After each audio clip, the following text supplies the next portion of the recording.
Hello, जय हिंद, नमस्कार दोस्तों। आप सभी का स्वागत है आपके अपने YouTube channel online GK free classes में। आज के इस क्लास में हम रेलवे ग्रुप डी परीक्षा 2026 के लिए पहला मॉडल पेपर लेकर आए हैं।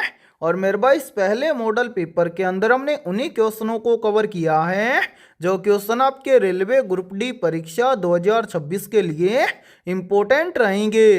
इसलिए आप सभी अभ्यर्थियों को इस पहले मॉडल पेपर को कंप्लीट देखना है और इस मॉडल पेपर के एंड में आपको बताना है कि आपके टोटल कितने क्वेश्चन है सही होते हैं। और यदि आप हमारे इस यूट्यूब चैनल से पहली बार जुड़े हैं तो इस यूट्यूब चैनल को कर लीजिए सब्सक्राइब और बेल आइकन को प्रेस करना, ताकि ऐसी शानदार क्लास का नोटिफिकेशन आपको सबसे पहले देखने को मिले। तो चलिए शुरू करते हैं आज के इस पहले मॉडल पेपर को बिना देरी के। पहला प्रश्न है आप सभी के सामने। नीचे दिए गए प्रश्न में प्रश्न चिन्ह के स्थान पर आने वाली संबंधित संख्या को ज्ञात करें। यानी कि ये पहला प्रश्न आप सभी के सामने नंबर एनालॉजी से संबंधित प्रश्न दिया गया है और आपसे पूछा गया है कि इस प्रश्नवाचक चिन्ह के स्थान पर कौन सी संख्या आएगी। तो मेरे भाई, इस टाइप के प्रश्न को आप एग्जाम में देखते हैं मात्र 2 से 3 सेकंड में कैसे सोल्व करेंगे। तो वो देखिए आपको जब भी एग्जाम के अंदर इस टाइप का प्रश्न दिया जाए तो आपको क्या करना है। सबसे पहले आपको यहाँ पर पता करना है कि यहाँ पर 8 का संबंध 17 के साथ में कैसे है। यानी कि जिस प्रकार से 8 से यहाँ पर 17 बना है उसी प्रकार से हम यहाँ पर बताएंगे कि 9 से इस प्रश्न चिन्ह के स्थान पर कौन सी संख्या आएगी। तो मेरे भाई, यहाँ पर ध्यान से देखिए इस प्रश्न को किस प्रकार से सोल्व करेंगे। तो सबसे पहले हम क्या करेंगे, यहाँ पर पता करेंगे कि 8 से यहाँ पर 17 कैसे बना है। तो मेरे भाई ध्यान से देखिए 8 से यहाँ पर 17 बन जाएगा कैसे। यदि हम 8 के अंदर क्या कर दें, प्लस 9 कर दें तो 8 और 9 मिलकर बन जाएगा 17। और मेरे भाई ध्यान से देखिए 17 यहाँ पर आप सभी के सामने दिया भी गया है। अब मेरे भाई यही सेम लॉजिक हम लगाएंगे इस 9 के अंदर और इस 9 से इस प्रश्न चिन्ह की वैल्यू ज्ञात करेंगे। तो करेंगे क्या, इस 9 से इस प्रश्न चिन्ह की वैल्यू ज्ञात करने के लिए इस 9 के अंदर भी हम क्या कर देंगे, प्लस 9 कर देंगे। तो 9 और 9 मिलकर बन जाएगा 18। अब हमें देखना है कि 18 किसी ऑप्शन में दिया गया है। तो मेरे भाई ध्यान से देखिए किसी भी ऑप्शंस के अंदर हमें 18 नहीं दिया गया है। यानी कि इस प्रश्न को हम इस लॉजिक के आधार पर सोल्व नहीं कर सकते हैं। तो ऐसी कंडीशन में हम क्या करेंगे, तो ध्यान से देखिए जब इस टाइप का प्रश्न एक लॉजिक से सोल्व ना हो तो आपको क्या करना है, दूसरा लॉजिक लगाना है। अब मेरे भाई यहाँ पर ध्यान से समझिए इस प्रश्न को दूसरे लॉजिक के आधार पर किस प्रकार से सोल्व किया गया है। तो सबसे पहले हमें क्या करना है, यहाँ पर पता करना है कि 8 से यहाँ पर 17 कैसे बना है। तो मेरे भाई 8 से यहाँ पर 17 बनाने के लिए क्या किया गया है, सबसे पहले तो इस 8 का गुणा किया गया है 2 के साथ में। तो यहाँ पर देखिए 8 का गुणा 2 के साथ में करेंगे तो बन जाएगा 8 दूना के 16। और मेरे भाई ध्यान से देखिए यदि हम 16 के अंदर क्या कर दें, प्लस 1 कर दें तो 16 और 1 मिलकर बन जाएगा 17। और मेरे भाई ध्यान से देखिए 17 यहाँ पर आप सभी के सामने दिया भी गया है। अब यही सेम लॉजिक हम लगाएंगे इस 9 के अंदर और इस 9 से इस प्रश्न चिन्ह की वैल्यू ज्ञात करेंगे। तो करेंगे क्या, सबसे पहले तो मेरे भाई इस 9 का हम करेंगे 2 गुना। तो यहाँ पर ध्यान से देखिए 9 का 2 गुना करेंगे तो यहाँ पर बन जाएगा 9 दूना के 18। ठीक है। और जिस प्रकार से 16 के अंदर यहाँ पर प्लस 1 किया गया है उसी प्रकार से 18 के अंदर भी हम क्या कर देंगे, प्लस 1 कर देंगे। तो 18 और 1 मिलकर बन जाएगा 19। यानी कि इस प्रश्नवाचक चिन्ह के स्थान पर संख्या भरी जाएगी 19। अब हमें देखना है कि 19 किसी ऑप्शन में दिया गया है। तो आंसर 19 हमें दिया गया है ऑप्शन बी के अंदर। तो पहले प्रश्न के अंदर ऑप्शन बी हो जाएगा सभी का करेक्ट आंसर। तो उम्मीद करता हूं कि ये पहला प्रश्न आपको अच्छे से क्लियर हो गया होगा। और जब भी इस टाइप का प्रश्न आपको एग्जाम में दिया जाएगा तो आप फटाफट से सोल्व कर लेंगे। ठीक है। और मेरे भाई याद रखना आपके रेलवे ग्रुप डी एग्जाम 2026 के अंदर नंबर एनालॉजी से लगभग 2 से 3 प्रश्न हर एक शिफ्ट के अंदर पूछे जाते हैं। ठीक है। और इसी के साथ में देखिए आप सभी के लिए बहुत ही इंपॉर्टेंट सूचना है। यदि आप पहली बार के अंदर रेलवे ग्रुप डी एग्जाम 2026 को पहली बार के अंदर क्रैक करना चाहते हैं तो हमने आपके रेलवे ग्रुप डी एग्जाम 2026 के लिए ऑल सब्जेक्ट के ऊपर टॉपिक वाइज लगभग 25,000 प्लस रामबाण क्वेश्चनों का मास्टर पीडीएफ सेट तैयार किया है। और जो भी अभ्यर्थी ये कंप्लीट मास्टर पीडीएफ सेट लेना चाहता है वो हमारे इस व्हाट्सएप नंबर पर कांटेक्ट करके ले सकता है। व्हाट्सएप नंबर है 7374826893। ये हमारा व्हाट्सएप नंबर है। इस व्हाट्सएप नंबर पर आप कांटेक्ट करके इस कंप्लीट मास्टर पीडीएफ सेट को आप ले सकते हैं। और मेरे भाई इस कंप्लीट मास्टर पीडीएफ सेट की प्राइस हमने रखी है मात्र और मात्र 80 रुपये। यानी कि ये कंप्लीट मास्टर पीडीएफ सेट आपको मिलने वाला है मात्र और मात्र 80 रुपये की फीस के अंदर है। तो जितने भी अभ्यर्थी रेलवे ग्रुप डी एग्जाम 2026 की तैयारी कर रहे हैं तो वो जल्दी से इस व्हाट्सएप नंबर पर कांटेक्ट करके इस कंप्लीट मास्टर पीडीएफ सेट को ले सकते हैं और एग्जाम से पहले अपनी कंप्लीट तैयारी को मजबूत बना सकते हैं। ठीक है। और मेरे भाई यहाँ पर देखिए इस मास्टर पीडीएफ सेट के अंदर आपको क्या क्या मिलने वाला है तो वो भी देख लीजिए। मेरे भाई ध्यान से देखिए। सबसे पहले तो आपको मेरे भाई इस पीडीएफ सेट के अंदर टोटल 51 क्या मिलने वाले हैं, प्रैक्टिस सेट मिलने वाले हैं। यानी कि किस टाइप का पेपर आपका आता है इस टाइप से आपको 51 तो क्या मिलेंगे मेरे भाई, प्रैक्टिस सेट मिलेंगे। ठीक है। इसी के साथ में आपको इस कंप्लीट मास्टर पीडीएफ सेट के अंदर लगभग 15,000 प्लस क्वेश्चन आपको मिलेंगे GK, GS, science, current affairs और कंप्यूटर के। ठीक है। और मेरे भाई इसी मास्टर पीडीएफ सेट के अंदर आपको लगभग 10,000 प्लस क्वेश्चन मिलेंगे मैथमेटिक्स और रीजनिंग के। और सभी क्वेश्चन आपको फुल सॉल्यूशन के साथ में मिलने वाले हैं। तो जितने भी अभ्यर्थी कंप्लीट मास्टर पीडीएफ सेट लेना चाहते हैं वो हमारे इस व्हाट्सएप नंबर पर कांटेक्ट करके ले सकते हैं। ठीक है। तो चलिए फिर अगला प्रश्न देखते हैं।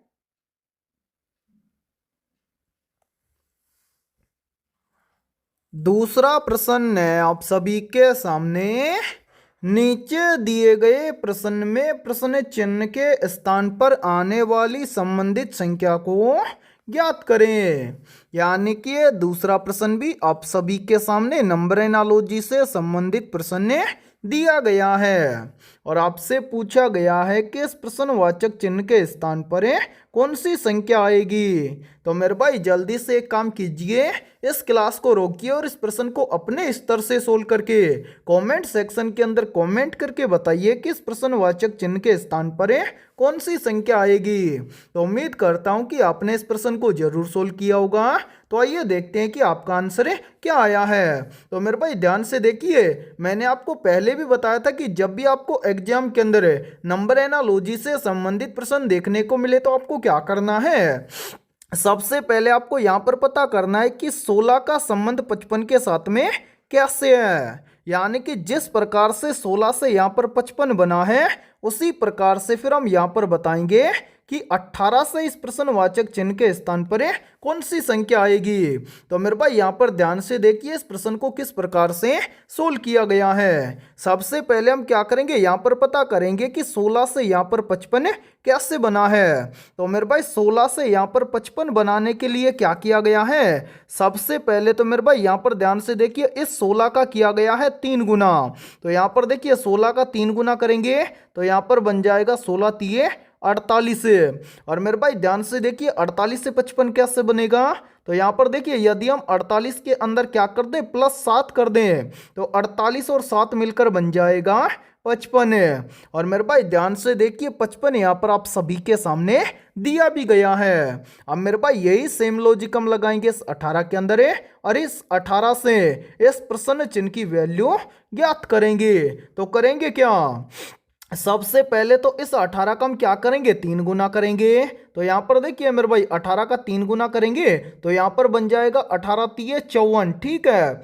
और जिस प्रकार से यहाँ पर 48 के अंदर +7 किया गया है उसी प्रकार से हम 54 के अंदर भी क्या कर देंगे +7 कर देंगे। तो 54 और 7 मिलकर बन जाएगा 61, यानी कि इस प्रश्नवाचक चिन्ह के स्थान पर संख्या भरी जाएगी 61। और जिन भी अभ्यर्थियों का आंसर आया था 61, समझना उनकी तैयारी बेहतर है। अब मेरे भाई यहाँ पर आपको देखना है कि 61 किसी ऑप्शन में दिया गया है, तो आंसर 61 में दिया गया है ऑप्शन ए के अंदर है।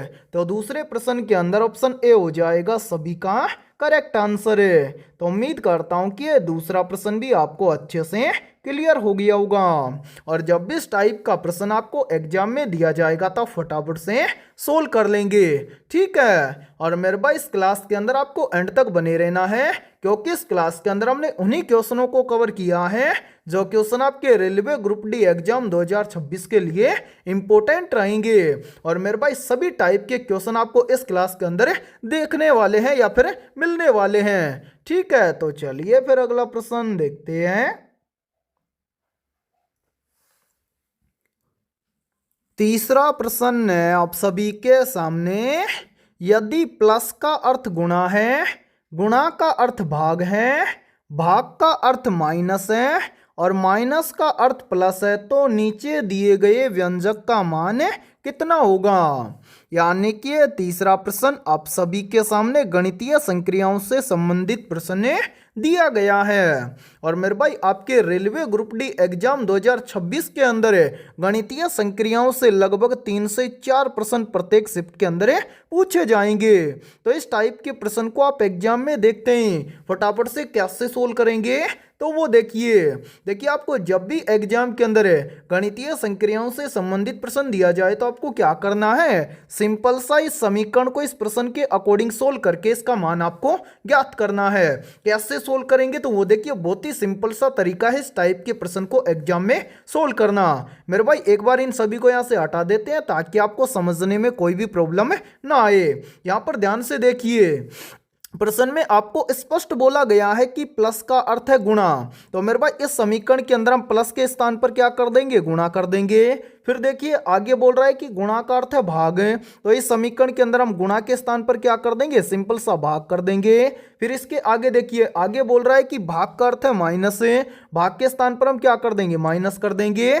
और मेरे भाई लास्ट में बोल रहा है कि माइनस का अर्थ है प्लस, तो माइनस के स्थान पर हम क्या कर देंगे, प्लस कर देंगे। अब यहाँ पर हम बनाएंगे नया समीकरण, कैसे, ध्यान से देखिए। सबसे पहले है 99, उसके बाद में है माइनस, माइनस का अर्थ है प्लस, उसके बाद में है 3, 3 के बाद में है प्लस, प्लस का अर्थ है गुणा। फिर कितना है 10, यहाँ पर लिखेंगे 10, उसके बाद में है गुणा, गुणा का अर्थ है भाग, ठीक है। उसके आगे दिया गया है 5, फिर है भाग, भाग का अर्थ है माइनस और इसके आगे दिया गया है 4। अब ये बन गया नया समीकरण। अब इस समीकरण को सोल्व करके इसका मान अपने को ज्ञात करना है। अब इस समीकरण को आप कैसे सोल्व करेंगे, तो मेरे भाई इस टाइप के समीकरण को आप हमेशा सोल्व करेंगे बोर्डमास के नियम के अकॉर्डिंग। और मेरे भाई बोर्डमास का नियम क्या है तो इसको आप हमेशा याद रखना। सबसे पहले आपको समीकरण के अंदर क्या करना है, ब्रैकेट को सोल्व करना है, ठीक है। ब्रैकेट को सोल्व करने के बाद में सिंपल सा आपको क्या करना है, भाग को सोल्व करना है। भाग को सोल्व करने के बाद में आपको गुणा को सोल्व करना है। गुणा को सोल्व करने के बाद में आपको प्लस और माइनस को सोल्व करना है। तो इस समीकरण के अंदर हमें मेरे भाई यानी कि ब्रैकेट नहीं दिया गया है तो इसको हम छोड़ देंगे, ठीक है। ब्रैकेट के बाद में क्या है, भाग है। तो यहाँ पर इस समीकरण के अंदर हम क्या करेंगे, सिंपल सा सबसे पहले भाग को सोल्व करेंगे। तो यहाँ पर ध्यान से समझिए, सबसे पहले हम क्या करेंगे, 5 का भाग देंगे 10 में, तो ये चला जाएगा 5 दूना के 10, ठीक है। भाग के बाद में हम क्या करेंगे, गुणा करेंगे। तो मेरे भाई यहाँ पर देखिए सबसे पहले है 99, ठीक है। उसके बाद में क्या है, प्लस, फिर क्या है 3, उसके बाद में है गुणा। यहाँ पर 5 का भाग 10 में दे दिया, कितना है 2, लास्ट में कितना बच रहा है, माइनस का 4। अब हम क्या करेंगे, गुणा करेंगे। तो ध्यान से देखिए 3 और 2 का आपस में गुणा करेंगे तो बन जाएगा 3 दूना के 6, ठीक है। और यहाँ पर फर्स्ट में क्या है 99, उसके बाद में प्लस है, 3 और 2 का आपस में गुणा किया तो कितना बन गया 6, उसके बाद में क्या बच रहा है, माइनस का 4। अब मेरे भाई यहाँ पर ध्यान से समझिए, इतना करने के बाद में यहाँ पर हम क्या करेंगे, अब प्लस और माइनस को सोल्व करेंगे। तो मेरे भाई प्लस प्लस की संख्या को हम आपस में ऐड कर लेंगे और माइनस की संख्या को घटा देंगे। सिंपल सा यहाँ पर देखिए प्लस का है 99 और प्लस का है 6। तो 99 और 6 को आपस में जोड़ेंगे तो 99 और 6 मिलकर बन जाएगा 105। और लास्ट में क्या बच रहा है, माइनस का 4। तो 105 में से क्या कर देंगे, -4 कर देंगे। तो 105 में से 4 चला जाएगा तो कितना बचेगा, 101। यानी कि इस प्रश्न के अकॉर्डिंग यदि हम इस समीकरण को सोल्व करेंगे तो इस समीकरण का मान आएगा 101। अब हमें देखना है कि 101 किसी ऑप्शन में दिया गया है, तो आंसर है 101 हमें दिया गया है ऑप्शन डी के अंदर है। तो तीसरे प्रश्न के अंदर ऑप्शन डी हो जाएगा सभी का करेक्ट आंसर है। तो उम्मीद करता हूं कि ये तीसरा प्रश्न भी आपको अच्छे से क्लियर हो गया होगा। और जब भी इस टाइप का प्रश्न आपको एग्जाम में दिया जाएगा तब फटाफट से सोल्व कर लेंगे, ठीक है। और मेरे भाई इस बोर्ड मास के नियम को आप जरूर याद रखना, क्योंकि ये नियम आपको याद होगा तभी आप इस टाइप के प्रश्न को सोल्व कर पाओगे, ठीक है। तो चलिए फिर अगला प्रश्न देखते हैं।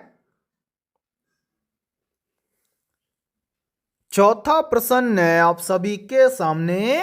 एक विशिष्ट कोड भाषा में CUT को 3, 21, 20 लिखा जाता है और RET को 18, 5, 20 लिखा जाता है, तो उसी कोड भाषा में RCU को किस प्रकार लिखा जाएगा।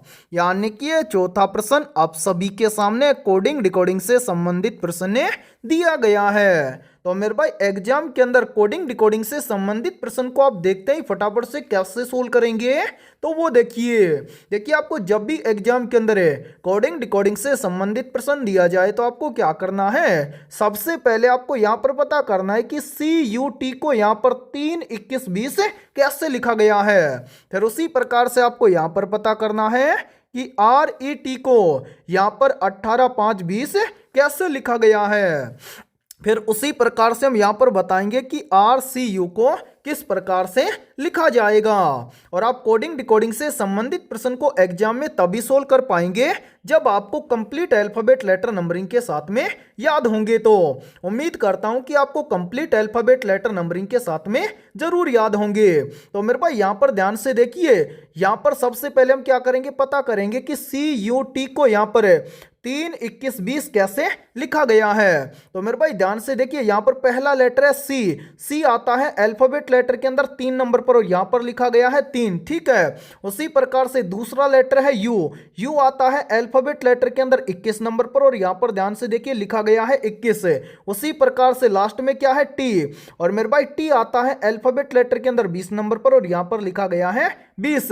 यानी कि इन कंप्लीट अल्फाबेट लेटर का नंबरिंग करके ऐसे के ऐसे इनके सामने लिखा गया है। अब इसी प्रकार से हम क्या करेंगे, यहां पर पता करेंगे कि RET को यहां पर 18, 5, 20 इसी प्रकार से लिखा गया है क्या। तो मेरे भाई ध्यान से देखिए, पहला लेटर है आर आता है अल्फाबेट लेटर के अंदर 18 नंबर पर और यहां पर भी लिखा गया है 18। उसी प्रकार से देखिए आर के आगे है ई आता है अल्फाबेट लेटर के अंदर 5 नंबर पर और यहां पर भी लिखा गया है 5। उसी प्रकार से देखिए ई के लास्ट में है क्या, टी। तो मेरे भाई अल्फाबेट लेटर के अंदर टी आता है 20 नंबर पर और यहां पर भी लिखा गया है 20। यानी कि इन सभी अल्फाबेट लेटर का भी नंबरिंग करके ऐसे की ऐसे इनके सामने लिखा गया है। तो उम्मीद करता हूं कि यहां पर आप आसानी से बता दोगे कि RCU को किस प्रकार से लिखा जाएगा। तो मेरे भाई यहां पर हम क्या करेंगे, इन सभी अल्फाबेट लेटर का नंबरिंग करके ऐसे के ऐसे लिख देंगे। तो मेरे भाई यहां पर ध्यान से देखिए, पहला लेटर है आर आता है अल्फाबेट लेटर के अंदर 18 नंबर पर, तो यहां पर हम लिखेंगे 18। उसके बाद में क्या है, आर के बाद में है सी आता है अल्फाबेट लेटर के अंदर 3 नंबर पर, तो यहां पर हम लिखेंगे 3, ठीक है। उसके बाद में देखिए सी के आगे क्या है, यू आता है अल्फाबेट लेटर के अंदर 21 नंबर पर, तो यहां पर हम लिखेंगे 21। यानी कि RCU इसको लिखा जाएगा 18, 3, 21। अब हमें देखना है कि 18, 3, 21 ये सभी संख्याएं हमें किसी ऑप्शन में दी गई है, तो आंसर है 18, 3, 21 ये सभी संख्याएं हमें दी गई है ऑप्शन बी के अंदर है। तो चौथे प्रश्न के अंदर ऑप्शन बी हो जाएगा सभी का करेक्ट आंसर है। तो उम्मीद करता हूं कि ये तीसरा यानी कि ये चौथा प्रश्न भी आपको अच्छे से क्लियर हो गया होगा। और जब भी आपको एग्जाम के अंदर कोडिंग डिकोडिंग से संबंधित प्रश्न दिया जाएगा तो फटाफट से सोल्व कर लेंगे, ठीक है। तो चलिए फिर अगला प्रश्न देखते हैं। पांचवा प्रश्न है आप सभी के सामने। निम्नलिखित में से कौन सी संख्या दी गई श्रृंखला में प्रश्न चिन्ह को प्रतिस्थापित करेगी। यानी कि ये पांचवा प्रश्न आप सभी के सामने सीरीज से संबंधित प्रश्न दिया गया है और आपसे पूछा गया है कि इस सीरीज में इस प्रश्नवाचक चिन्ह के स्थान पर कौन सी संख्या आएगी। तो मेरे भाई इस टाइप के प्रश्न को आप एग्जाम में देखते ही फटाफट से कैसे सोल्व करेंगे, तो वो देखिए आपको जब भी एग्जाम के अंदर सीरीज से संबंधित प्रश्न देखने को मिले तो आपको क्या करना है, सबसे पहले आपको ये देखना है कि सीरीज में आपको क्या क्या दिया गया है।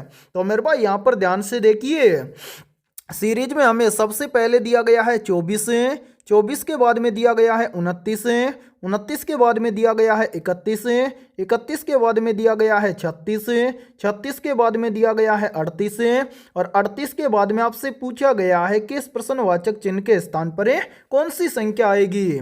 तो मेरे भाई ध्यान से देखिए इस प्रश्न को किस प्रकार से सोल्व किया गया है। तो मेरे भाई यहाँ पर देखिए इस सीरीज के अंदर सबसे पहले दिया गया है 24, 24 से कितना बन रहा है 29, जो 24 से 29 कैसे बनेगा, तो यहाँ पर ध्यान से देखिए यदि हम 24 के अंदर क्या कर दें +5 कर दें तो 24 और 5 मिलकर बन जाएगा 29। फिर देखिए 29 से कितना बन रहा है 31, तो 29 से 31 कैसे बनेगा, तो यहाँ पर देखिए यदि हम 29 के अंदर क्या कर दें +2 कर दें तो 29 और 2 मिलकर बन जाएगा 31। फिर आगे देखिए 31 से कितना बन रहा है 36, 31 से 36 कैसे बनेगा, तो यहाँ पर भी देखिए यदि हम 31 में क्या कर दें +5 कर दें तो 31 और 5 मिलकर बन जाएगा 36। फिर देखिए 36 से कितना बन रहा है 38, तो 36 से 38 कैसे बनेगा, तो यहाँ पर भी देखिए यदि हम 36 में क्या कर दें +2 कर दें तो 36 और 2 मिलकर बन जाएगा 38। अब इसी प्रकार से आपसे पूछा गया है कि 38 से इस प्रश्नवाचक चिन्ह के स्थान पर कौन सी संख्या आएगी। तो मेरे भाई इस प्रश्न चिन्ह की वैल्यू ज्ञात करने से पहले नीचे जितनी भी संख्याएं आई हैं इन सभी संख्याओं को ध्यान से देखिए और पता लगाइए यहाँ पर क्या हुआ है।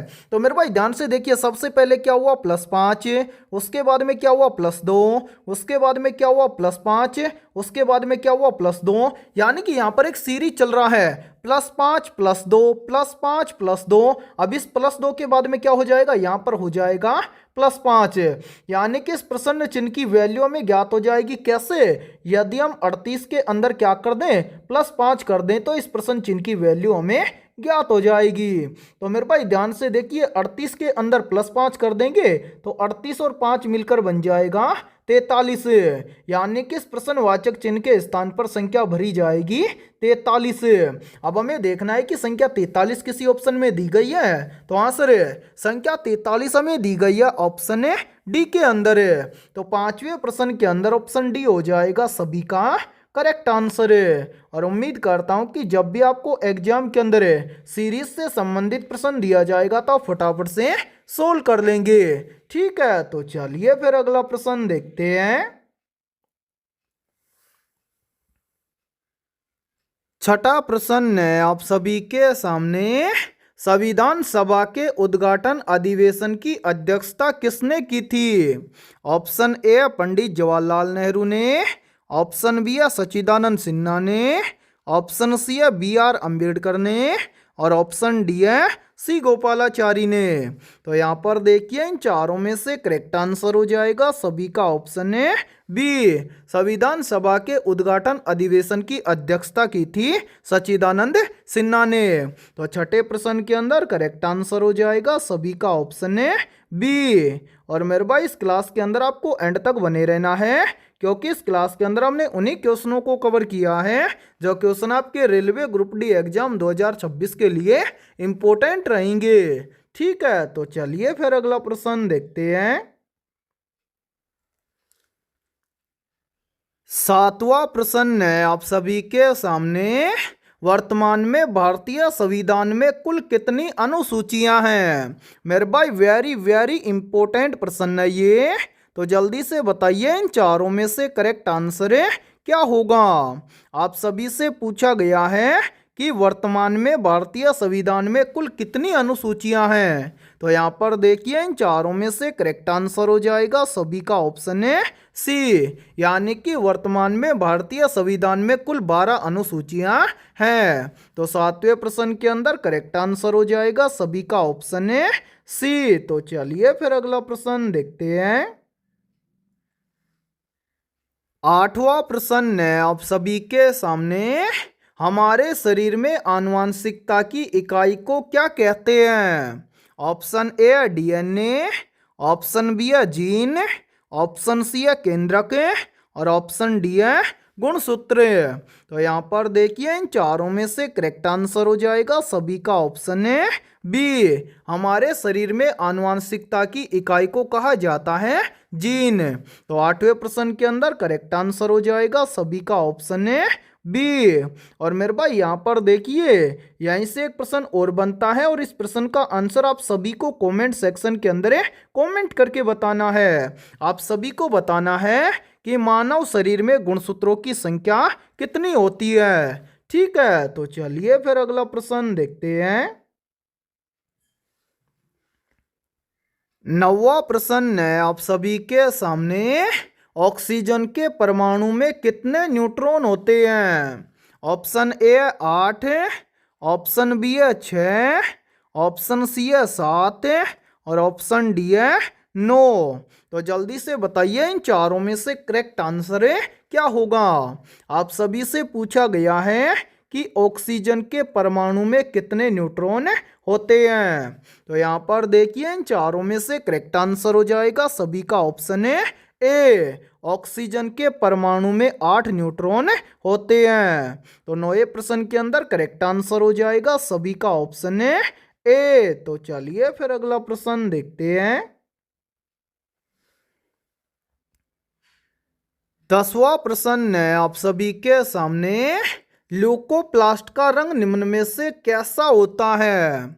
मेरे भाई मोस्ट इंपोर्टेंट प्रश्न है ये, तो जल्दी से बताइए इन चारों में से करेक्ट आंसर क्या होगा। और मेरे भाई इस टाइप के प्रश्न का आप या तो स्क्रीनशॉट ले लिया करें या फिर इस टाइप के प्रश्न को आप अपनी नोटबुक के अंदर नोट जरूर कर लें, क्योंकि इसी टाइप के प्रश्न आपके एग्जाम के अंदर बार बार रिपीट होते हैं। तो यहाँ पर देखिए इन चारों में से करेक्ट आंसर हो जाएगा सभी का ऑप्शन है डी, यानी कि जो ल्यूकोप्लास्ट होता है ये रंगहीन होता है। ठीक है, तो 10वें प्रश्न के अंदर करेक्ट आंसर हो जाएगा सभी का ऑप्शन है डी।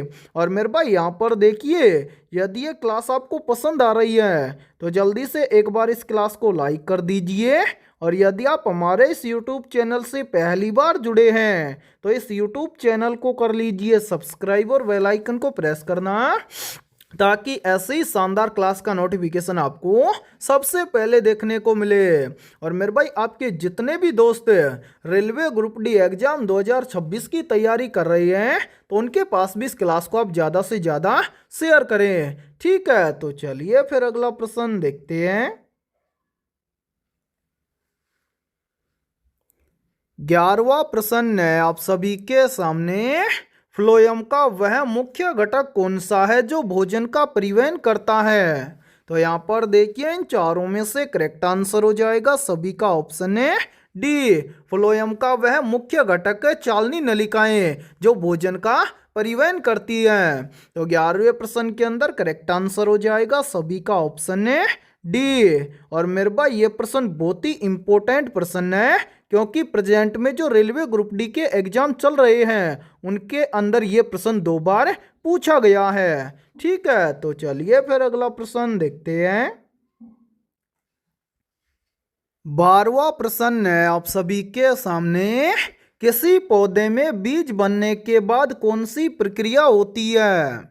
ऑप्शन ए है परागण की, ऑप्शन बी है निषेचन की, ऑप्शन सी है बीज परिक्षेपण की और ऑप्शन डी है बीज अंकुरण की। तो यहाँ पर देखिए इन चारों में से करेक्ट आंसर हो जाएगा सभी का ऑप्शन है सी, यानी कि किसी पौधे में बीज बनने के बाद में बीज परिक्षेपण की प्रक्रिया शुरू होती है। तो 12वें प्रश्न के अंदर करेक्ट आंसर हो जाएगा सभी का ऑप्शन है सी। तो चलिए फिर अगला प्रश्न देखते हैं। 13वां प्रश्न है आप सभी के सामने, यदि कोई परागण बीजांड में प्रवेश करता है तो इस प्रक्रिया को क्या कहा जाता है? मेरे भाई वेरी वेरी इंपॉर्टेंट प्रश्न है ये, तो जल्दी से बताइए इन चारों में से करेक्ट आंसर है क्या होगा। आप सभी से पूछा गया है यदि कोई परागण बीजांड में प्रवेश करता है तो इस प्रक्रिया को क्या कहा जाता है? तो यहाँ पर देखिए इन चारों में से करेक्ट आंसर हो जाएगा सभी का ऑप्शन है ए। यदि कोई परागण बीजांड में प्रवेश करता है तो इस प्रक्रिया को कहा जाता है निषेचन। तो 13वें प्रश्न के अंदर करेक्ट आंसर हो जाएगा सभी का ऑप्शन है ए। और मेरे भाई यहाँ पर देखिए आप सभी के लिए बहुत ही इंपॉर्टेंट सूचना है। यदि आप पहली बार के अंदर रेलवे ग्रुप डी एग्जाम 2026 को क्रैक करना चाहते हैं तो हमने आपके रेलवे ग्रुप डी एग्जाम 2026 के लिए करीब ऑल सब्जेक्ट के ऊपर टॉपिक वाइज लगभग 25,000 प्लस रामबाण क्वेश्चनों का मास्टर पीडीएफ सेट तैयार किया है। और जो भी अभ्यर्थी ये कंप्लीट मास्टर पीडीएफ सेट लेना चाहता है वो हमारे इस व्हाट्सएप नंबर पर कांटेक्ट करके ले सकता है। व्हाट्सएप नंबर है 7374826893। ये हमारा व्हाट्सएप नंबर है। इस व्हाट्सएप नंबर पर आप कांटेक्ट करके इस कंप्लीट मास्टर पीडीएफ सेट को ले सकते हैं। और मेरे भाई इस कंप्लीट मास्टर पीडीएफ सेट की प्राइस हमने रखी है मात्र और मात्र 80 रुपये, यानी कि ये कंप्लीट मास्टर पीडीएफ सेट आपको मिलने वाला है मात्र और मात्र 80 रुपये की फीस के अंदर है। और मेरे भाई इस कंप्लीट मास्टर पीडीएफ सेट के अलावा आपको करीब मेरे भाई 51 प्रैक्टिस सेट भी आपको बिल्कुल फ्री के अंदर मिलने वाले हैं। और करीब 1 साल का करंट अफेयर्स भी आपको बिल्कुल फ्री के अंदर मिलने वाले हैं। ठीक है। और मेरे भाई आपके एग्जाम के अंदर मेरे भाई इसी मास्टर पीडीएफ सेट में से आपको ज़्यादातर क्वेश्चन देखने को मिलेंगे। तो जल्दी से जाइए और इस व्हाट्सएप नंबर पर आप कांटेक्ट करके इस कंप्लीट मास्टर पीडीएफ सेट को ले लीजिए और एग्जाम से पहले अपनी कंप्लीट तैयारी को मजबूत बना लीजिए। ठीक है। और सभी क्वेश्चन आपको फुल सॉल्यूशन के साथ में मिलने वाले हैं। ठीक है। तो चलिए फिर अगला प्रश्न देखते हैं। 14वां प्रश्न है आप सभी के सामने। उस पदार्थ को क्या कहा जाता है जिसका जैव अपघटन हो जाता है? ऑप्शन ए कृत्रिम पदार्थ, ऑप्शन बी है जैव रसायन, ऑप्शन सी है अजैविक पदार्थ और ऑप्शन डी है जैव अपघटनीय पदार्थ। तो यहाँ पर देखिए इन चारों में से करेक्ट आंसर हो जाएगा सभी का ऑप्शन है डी। उस पदार्थ को क्या कहा जाता है जिसका जैव अपघटन हो जाता है? तो राइट आंसर होगा सभी का ऑप्शन है डी, यानी कि उस पदार्थ को कहा जाता है जैव अपघटनीय पदार्थ जिसका जैविक अपघटन हो जाता है। तो 14वें प्रश्न के अंदर करेक्ट आंसर हो जाएगा सभी का ऑप्शन है डी। तो चलिए फिर अगला प्रश्न देखते हैं। 15वां प्रश्न है आप सभी के सामने। रक्त के थक्के जमने और हड्डियों के स्वास्थ्य के लिए कौन सा विटामिन महत्वपूर्ण है? मेरे भाई वेरी वेरी इंपॉर्टेंट प्रश्न है ये, और इस प्रश्न पर आप स्टार जरूर लगा लेना क्योंकि इसी टाइप के प्रश्न आपके रेलवे ग्रुप डी एग्जाम के अंदर बार बार रिपीट होते हैं। तो जल्दी से बताइए इन चारों में से करेक्ट आंसर क्या होगा। आप सभी से पूछा गया है रक्त के थक्के जमने और हड्डियों के स्वास्थ्य के लिए कौन सा विटामिन महत्वपूर्ण है? तो यहाँ पर देखिए इन चारों में से करेक्ट आंसर हो जाएगा सभी का ऑप्शन है डी। रक्त के थक्के जमने और हड्डियों के स्वास्थ्य के लिए महत्वपूर्ण विटामिन है विटामिन के। तो 15वें प्रश्न के अंदर करेक्ट आंसर हो जाएगा सभी का ऑप्शन है डी। तो मेरे भाई आज की इस क्लास के अंदर इतना ही। यदि ये क्लास आपको पसंद आई है तो जल्दी से एक बार इस क्लास को लाइक कर दीजिए। और यदि आप हमारे इस YouTube चैनल से पहली बार जुड़े हैं तो इस YouTube चैनल को कर लीजिए सब्सक्राइब और बेल आइकन को प्रेस करना ताकि ऐसी शानदार क्लास का नोटिफिकेशन आपको सबसे पहले देखने को मिले। तो फिर मिलते हैं ऐसे बेहतरीन और शानदार क्वेश्चनों के साथ सुबह 7 बजे। ठीक है।